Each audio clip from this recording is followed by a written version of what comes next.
Maniwala kayo sa akin. Ang pagsisisi, lagi kong sinasabing nasa huli. Oh, mark my word. Sinasabi ko sa inyo, malaki ang posibilidad na magkaroon tayo ng martial law ulit. Yan ang ano ko, hindi wala akong personal na galit sa mga Marcos, pero tinitingnan ko lang yung kapakanan ng bansa natin, kapakanan ng bawat Pilipino. Pwede na!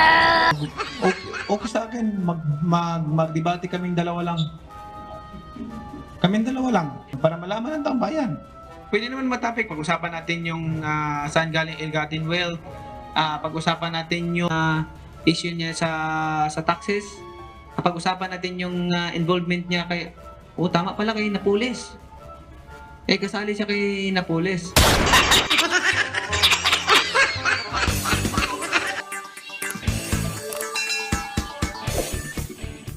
Alright, welcome back to my channel mga guys. And today, samahan niyo naman po ako dito. Silipin na naman natin ang mga latest na kaganapan dito sa ating lipunan. Lalo na dito sa eleksyon mga guys. Oo, ang dami na nangyayari. Ang dami nang pinagyayabang ni Bangag. Ngayon, sisilipin natin una itong kandidato ni Bangag. Kasi walang iba. Itong kapitbahay namin. Nako, nagkalat. Ito nakakatawa kasi yung mga pangyayaring ganitong mga politiko, no? Talagang kinakain na lang nila yung mga pinagsasabi nila nung una pagdating dyan, lalo na sa pagpangampanya, no? Plastikan talaga, super kapalan talaga. So, ginagamit nila ngayon at pinakakapal na mukha. Yan sa pagpangampanya nila. Diba? Eto, pakinggan muna natin itong mga pinagsasabi ni Congressman Pacquiao laban dito sa kanyang boss, amo ngayon na si Bangag. Kaya nga naman, no, huwag kayong magsalita palagi ng tapos. Tuloy, nawawalan ng gana ang mga tao sa inyo. Ito po ang ating sabisan ngayon, si Manny Pacquiao. No? Marami po tayong reaction. Unahin muna natin itong si Pacquiao. Ang hirap ang bansa natin. Dahil walang pera, hindi mali yan. Dahil sa korupsyon. Ang mga Marcos, billion, trillion ang korupsyon. Billion, trillion ang korupsyon. Tapos iboboto natin, talagang ang talino natin. Ang talino natin. Diba? Ang talino talaga natin. A few moments later. Lagi nating sinisisi ang pamilya Marcos pagdating sa korupsyon.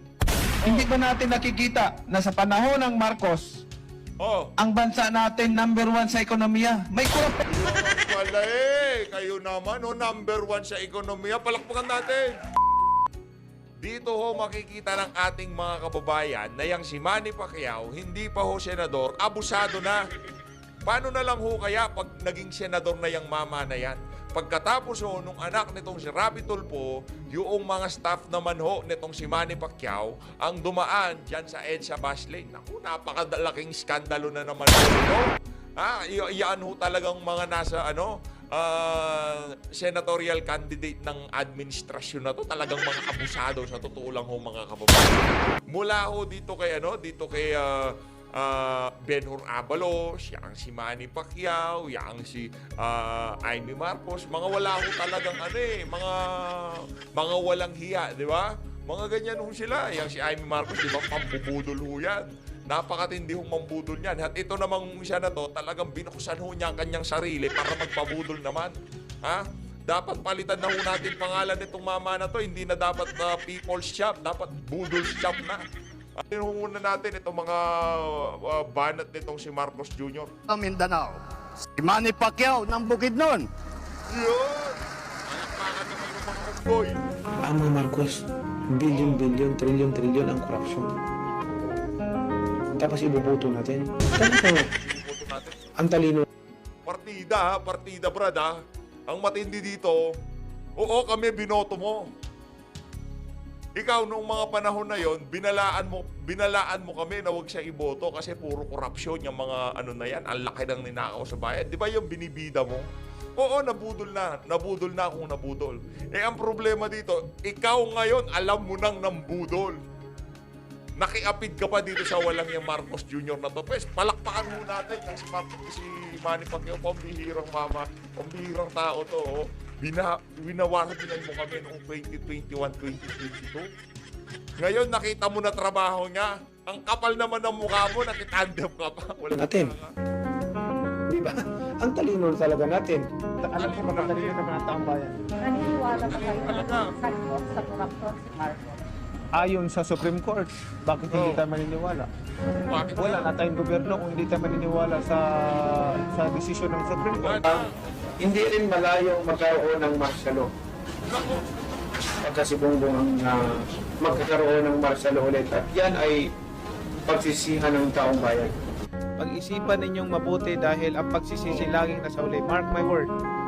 Kung gusto nyo kami nga nagsisi na eh. Ikaw ba di ka pa nagsisisi? Ha? Sumama ka sa line-up ng bangag na yan? Walang yatong si Manny Pacquiao. Kayo ho ha, kayo ho mga kababayan. Ha? Itong mama na to, gusto nyo pa ho bang magkaroon ng ganyang klaseng senador? Tayo ho, pag bigay na ho natin doon sa mga nagsasabi, nabudol. Ang problema yan, nabudol na kung nabudol. Nandyan si BP pati nga yung BP natin nabudol eh. Di ba? Pero alam mo na nga nang bubudol, sasali ka pa, mas falsifikado ka, Brad. Ganun lang kasimple yun. Ngayon, yung mga boboto doon dito sa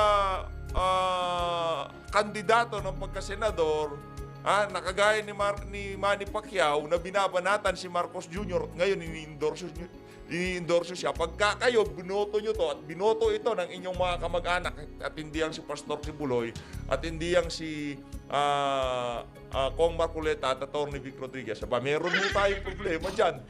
Yang mga yan, medyo kontrabudol yan, ika nga eh. Kumbaga, medyo allergic na yan sila sa mga pambubuhay. kung magkaroon tayo ng martial law ulit, then iboto nyo siya. Yun lang ang ano ko, ay malaki ang posibilidad na magkaroon tayo ng martial law. Maniwala kayo sa akin. Siguro naman ang taong bayan mautak. Kasi pag ibinuto mo pa yung hindi nagbabayad ng tax, hindi ko na alam talaga kung saan ang gagaling yung talino natin. Yun, nakakatawa ka talaga, Pacquiao eh. Ito po guys, naalala nyo, ito po siya si Mr. Investigasyon, di ba? Naalala nyo? Lahat ng bagay yata pa-imbestigan eh. Ako, kung makarating ko sa Senado, baka lahat ng bagay pa-imbestigahan ulit.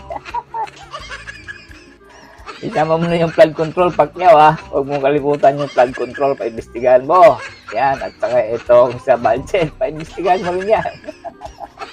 Mr. Investigasyon. At dumako naman tayo dito sa latest po ng budget. Ito, mayroon na naman bagong na-discover po, si Atty. Vic Rodriguez. Yan.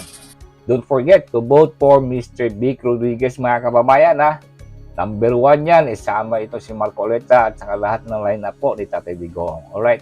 At dito po sa kay Atty. Vic, no, yung enrolled bill, naalala nyo, yung talagang matagal nang hinahanap ni Alvarez, di ba? Dito Pasio, nasaan yung enrolled bill, di ba? Ito naman naalala nyo, ito naman si Kimbo nagpahayag na nandun lang daw online, makikita daw online. Ngayon, tiningnan sa mga tauhan po ni Vic Rodriguez. At ito nga, ang na-discover, nako po, parang nagmistulang, parang bula, biglang nawala. Naglolo ko tayo, di ba, may Malustot at saka yung Bagay Marcos panoorin muna natin si Atty. Vic. Let's go. Nabisto po natin sila. Ito po yung nakita ng ating research team. Pakita ko lamang po sa inyo. Ito po yung itsura ng Volume 1B. Yan po yan. Volume 1B. Pakita ko lamang po. Volume 1B. No? Yan. Volume 1B. At titingnan po niyo, nandiyan po siya sa page 752. Doon po sa page 752 na sinasabi ko, ito naman po ang makikita ninyo. Wala pong pirma. Walang pirma ang Speaker of the House, wala pong pirma yung President of the Senate, wala pong pirma yung Secretary of the Senate, wala rin pong pirma yung Secgen ng House, at wala rin pong pirma si Bongbong Marcos.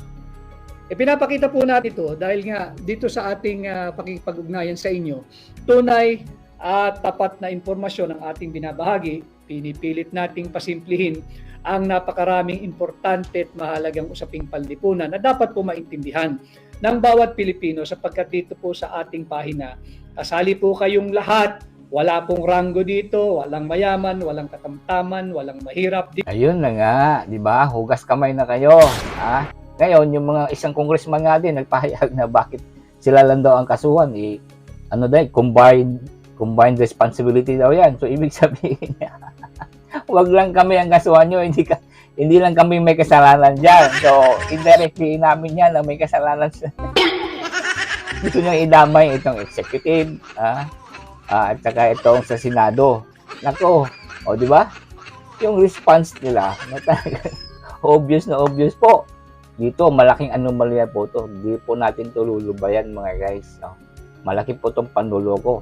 Ang yabang ni Marcos, yung kagabi, yung diskurso niya, grabe daw ang korupsyon ni Duterte doon sa pandemic. Nako po, eto, nasa harap nila. Huwag kayong magpa-bulag-bulagan dyan o nagbibingi-bingihan kayo dito sa issue na to, hinayupan ka.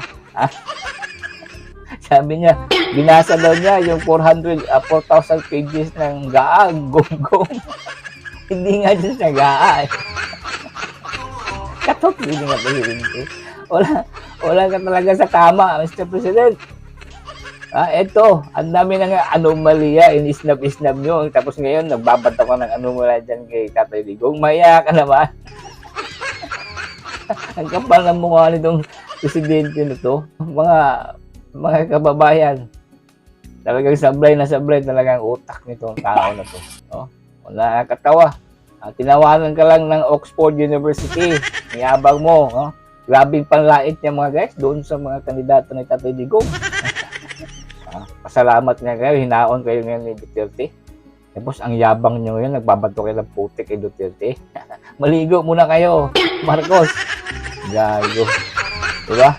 Alright mga guys, hanggang dito lang tayo. Maraming salamat din sa bago kong subscribers. And again, God bless you all po.